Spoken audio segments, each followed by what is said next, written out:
Welcome. Today we're talking about creating respectful workplaces and building a positive and inclusive workplace culture. I'm Dr. Sherilyn Payne. I am your host today, and I'm an expert in leadership and culture. And I'm very excited to talk about this topic. Actually, let me correct that. I'm very passionate to talk about this topic because it's one that I know all too well.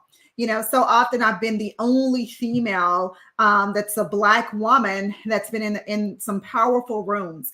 And I've had the liberty of coaching some pretty strong and effective leaders, but I've also had the privilege of coaching some leaders who actually, needed a little bit of tweaking, I would say, in their goal to create and build a positive and inclusive workplace culture. Now, before we do that, I want to stop and give you access to a tool. I have a tool that I truly believe will actually help you to be able to do just that. One of the tools that I recommend is to get my guide on building organizations that help you to thrive. And what do I mean by that? We want to make sure that we're creating an atmosphere where high performing talent, I don't know why I'm tongue twisted today, where high performing talent can actually go and say, I like to call this the destination organization. And the destination organization is simply that.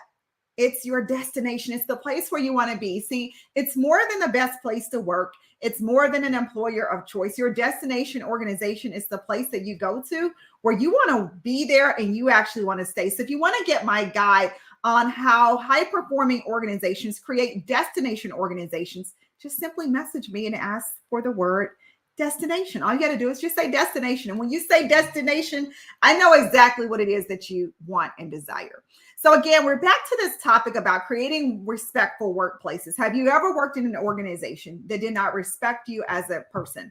Have you ever been a part of an organization who you felt like you just really didn't belong there? Or maybe they weren't really respectful? I'm going to ask you that question. I want you to stop and think about that. This could be your family. And, we may say that your family is not an organization. It could be your family. Perhaps it could actually be your job, where you actually work, your employer. Perhaps it's the business that you actually run. Maybe it's your church. Maybe it's the nonprofit that you are a part of, or your sorority or fraternity. But whatever it is, I want you to think about, why did you not feel welcome in that particular environment? See, here's the thing about creating respectful workplaces and building positive and inclusive workplace cultures. It actually requires intentionality. And what do we mean by that? You've got to be purposeful in what you actually do. So do you have an environment where people, regardless of their backgrounds, regardless of where they're from, their culture, regardless of how they look, how they dress, how they speak, where they actually feel they are welcome there and they can actually thrive? Or do you shut their conversations down? Perhaps they ask a question and you feel like, they don't belong in the room. And they don't belong in the room perhaps because they don't look a certain way. Maybe you think they don't belong in the room because they don't speak the King's English. They break a couple of verbs here and there. We all have our idiosyncrasies. So maybe you say, you know what, we don't respect this person because they think differently from us. We have groupthink going on. Have you ever worked in the organization where everybody thought exactly alike? Maybe they've been there for so long and these people have worked together for so long that when a new person comes in, they see them as an enemy instead of as an advocate. They don't see them as a friend and a person who's worth listening and hearing what they actually say and what they can bring to the table. And if that's the case, I want you to think about, how does that show up? Does it show up with you speaking down to them, with you demeaning what they have to say? Does it show up with you not including them in the rooms that they need to be included in? Those are some behaviors that we see when we're talking about building an inclusive workplace culture. I'll never forget, I got an email from a leader and he was saying, hey, I want you to coach this person on our team with our organization because they really probably need to hear from a Black female to be their coach. And that kind of took me by surprise because I'm like, what in the world are you talking about? But I got it once I started to meet with that person. You see, they had an idea in their head of what a Black female was. And sometimes we allow these ideas to shape our actions, to shape who we are, how we come across. I was talking to someone just this week and she was saying, well, you said XYZ. Well, that's not really what I said. That may be what you heard, but that's not what I said. So the ask for me is, how could I better say that? So that's not what you actually think. But also, how do you receive information? Do you internalize it or assume that a person is thinking this way because of maybe some things that you've identified with or experienced in the past? We all have those things that we need to think about. When a new person joins your organization or they join your team, how do you get them acclimated? Do you automatically assume that if they're a minority, they need to be connected with another minority? Or do you automatically assume that if they're a minority, they need to be connected with someone of another ethnicity, of another racial group or whatever? And so I want you to think about that. And so we do those things for a reason. So what's the reason that we actually do them? Perhaps we need to step back and say, you know what, part of our creating a respectful workplace is that we say that everyone who is in this room has a voice and deserves to be heard. Perhaps in this particular culture, we say that, you know what, we're not yelling, we're not screaming, we're not cursing, we're not doing that here. And maybe you say that's our culture though, and that's what we do. And if that's your culture, then be upfront with what your culture is before bringing on new people who may not really recognize that or see that as respectful. What is your organization's culture? What do you stand by? Because what we see happens is that, when you have the new person who's coming in and they're trying to add value to the workplace, if the workplace cannot receive what they have to say, they're taking a beating, right? They're taking that punch. And do they want to continue to come back and offer their thoughts and their ideas if they're continuously criticized? And I can share with you from experience, I've been in those rooms where no matter what I said, I was shut down. No matter how I could tie it to a statistic, I could tie it to our own data. I could show what we were trending towards, what we had done previously, what the metrics were, what our competitors are doing, what we should be doing. But I still was not heard. And I wasn't heard because I looked different from the female who was sitting opposite me, who felt intimidated by what I was offering or what I had to say. It wasn't that I was saying it disrespectfully. And when I finally had the conversation, the courageous conversation to share what I observed and what I expected and how it made me feel and what the impact of that not only was to me, but more importantly to the organization, that's when we were able to have a different type of conversation. And the person was able to say, oh, I apologize. I didn't recognize that. I didn't know that. I did it, subconsciously, didn't even recognize that I was doing it. But I've also been in the rooms where we've had that conversation and people say, you know what? Hey, that's on you. And if that's on you, then you have to figure out how to deal with it. And so with that, it's understanding what do we need to put in place? I like to talk about this thing called culture camp. And I love culture camp. And here's why. When I've helped organizations set up and establish culture camps, which are totally different from onboarding and orientations, totally different experience, then we understand who we are. We understand what is it that we actually do and why do we actually do it and why are you here and what do you have to offer and contribute. And we do it in such a way that employees feel connected to the organization. They're connected with the mission. They're connected with the vision. They want to participate and contribute at a higher level because they feel that they actually belong. See, there's a difference, and I want to talk about today diversity and equity and inclusion, but there's something that happens when people feel like not just that they're included. Yeah, you include me. You invited me to go to the party. You made the party diverse. You got a Black man, a white man, Asian person. You have a Hispanic person here in this room. You have all the right things. So it's diverse. But do I feel included? Well, you said, well, I gave you the invite, so you should feel included. But do I feel that I belong here? That's something totally different when you're talking about belonging. And for a person to feel like they actually belong, one of the key drivers is they have to feel respected. And, when you feel respected, a person respects who you are. They respect what you have gone through, your experiences. They respect your difference of perspective. Because my perspective is different because my experiences are different. And when you can feel like you are in that environment where you are, it's not just about, a nice to have, but it's an absolute necessity. It's something that we actually do, that everyone feels valued. Can you imagine when you make everybody feel valued?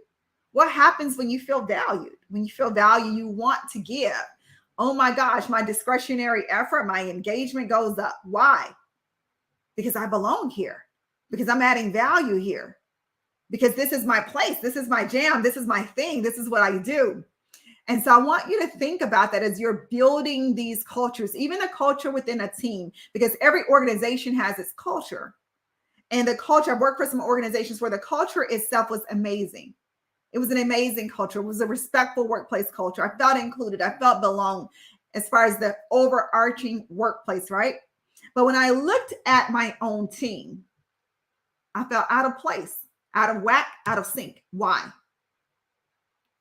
It was because of what was allowed, what was conveyed. When you ask a question, when you give your opinion, when you make a decision, is it challenged? You know, my mother has a saying, if you're going to give me one word for every 2 words I give you, it's one thing to have dialogue, another thing to have a discussion, one thing to have a healthy debate. I'm all for that. But when you feel attacked, when you feel shut down, the time I open my mouth, you're shutting me down, that you don't listen, but I see that you're listening to other people. You hear others. I don't feel psychologically safe. This is not a safe environment for me. And so if it's not a safe environment, what do people naturally do? They leave, they hold back, they retreat, they get angry, they become upset, they internalize it. And so are you getting the best work from that person? What's the impact of that?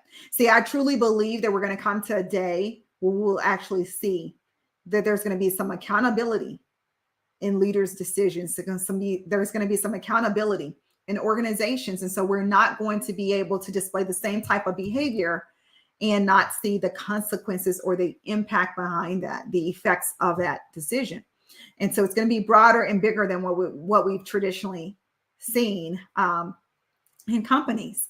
And so I want you to think about, again, you know, how do you create that respectful workplace? But how do you also translate that into the respectful team? So it trickles down. And so each team then becomes respectful. Each leader is respectful. You know, when we're concerned about not just how the work, what's being done, but how the work gets done, you know, through other people. How do you make other people feel? And so we want to elevate our level of emotional intelligence as well for us to have those respectful, positive, inclusive workplaces. We want to think about, how are we coming across? How do you show up? Are you showing up bringing the best of you? Are you showing up being a representative of what you actually believe? Because how you treat me and how you treat others, especially when I'm looking at what you do across the board, tells me a little bit about what you may possibly believe, what you may think to be true. And you can say, no, that's not the case. Is maybe it's just this particular person. Could be. But when I watch you on a regular basis and I'm seeing how you show up, then it leaves me to believe that's reflective of who you are internally. And when that's the case, then we have some broader work, some deeper work that we need to do. And so if you're a leader and you're watching this and you're saying, you know what, I could do better. Let me raise my hand. I could do better at building a respectful workplace. I'm going to tell you one of the things, or I quit, one of the things that you can actually do. I've seen this so many times, and this is a key indicator that you don't have a respectful workplace and you've not built an inclusive workplace culture. Let's say you have somebody on your team and you got to know this person and you know how they show up. You've observed them, but you know that for whatever reason, there's a campaign going on to get the person to leave, or, you know, they're bullying and you got some little bit of toxic behavior going on. But every time you turn around, somebody's coming to you. Oh, this person did this. Sue did this and Sue did this and Sue did that and Sue and Sue and Sue and Sue and Sue. And it looks like it's coming from the same place, right? Here's one of the things that you can do. Encourage the people, push back, encourage, thank you for telling me, but encourage them to have a conversation with Sue and encourage Sue to have a conversation with them. And perhaps they need to try and have it independently together, but maybe they need a third party, such as yourself or someone else involved. Because what happens is that every time you allow them to continue to come back to you, you're perpetuating that behavior, whether you realize it or not. You're allowing it to go on instead of bringing it in. I like to say, bring an end to it, right? Bring it to a benediction. make it final and say, you know what, we're not going to continue to do this. You guys are grown. You should be able to have adult workplace conversations without running to tell mommy.